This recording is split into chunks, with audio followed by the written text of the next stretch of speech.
हमार धर्मेंद्र बाबू बहुत उदार हृदय के छथि, लेकिन कोनो कवि कलाकार आबै छथिन त की कहै छथिन, राधे दुवै का चलाओ। बरछी कंजूस आहा सर को कहू फेर की उपनयन हैत पुर को, कहू फेर की उपनयन हैत पुर को। ताल में हम गाबै छी, सुर में हम गाबै छी, ताल में हम गाबै छी, सुर में हम गाबै छी। बरुआ के बाबा सुख है, बरुआ के दादी सुख है, बरुआ के बाबा शुभ है, बरुआ के दादी शुभ है, बरुआ के नाना शुभ है, बरुआ के नानी शुभ है, बरुआ के नाना शुभ है, बरुआ के नानी शुभ। अच्छा मामा मामी आ मौसा मौसी से हो आयल छथिन।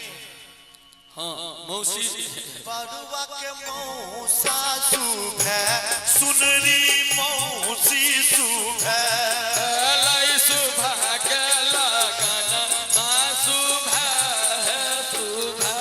बरुआ के मामा शुभ है, बरुआ के मामी शुभ है, बरुआ के दीदी शुभ है, बरुआ के पीपा शुभ है। एलै शुभ के लगन माँ शुभ है शुभ है, लाई शुभ के लगन माँ शुभ है शुभ है।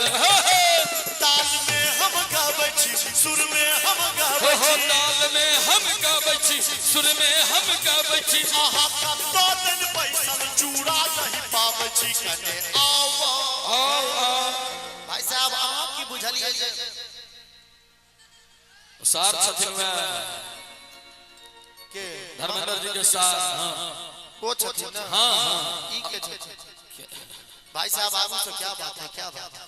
सर हो जाए कने आओ मेरी ताली बजा के धर्मेंद्र जी के लिए सब गोटे मीठ भोजन करो कलाकार के, कने आओ मीठ भोजन करो कलाकार के, कने आओ मीठ भोजन करो कलाकार के। घर तो स्वर्ग भ जते, हम सब स्वर्गवासी भ जेबे। स्वर्ग में रहनहार स्वर्गवासी न कहे थे सरकार।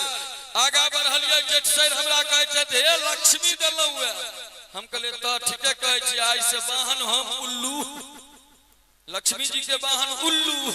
अब लक्ष्मी के ढोइत रहू सरकार, कतक देर तक ढोब। सबसे नीक देखियो पत्नी अमिताभ बच्चन से पूछल के पत्रकार आप इतने लंबे, आपकी पत्नी इतनी छोटी, क्या सोच करके शादी की है? अमिताभ बच्चन तुरंत जवाब दिलखिन नहीं ये मुसीबत जितना छोटा रहे अच्छी बात है। तो बाबू कखनो काल अबै छी हम वापस अपने लोगन के सुनाब, क्या कि हम कन्या के मारल पत्नी प्रताड़ित पति आई अपने लोगन के बीच मंच पर छी, तो निश्चित रूप से इस संदर्भ में हम गपशप करब। मुदा खै चलै छी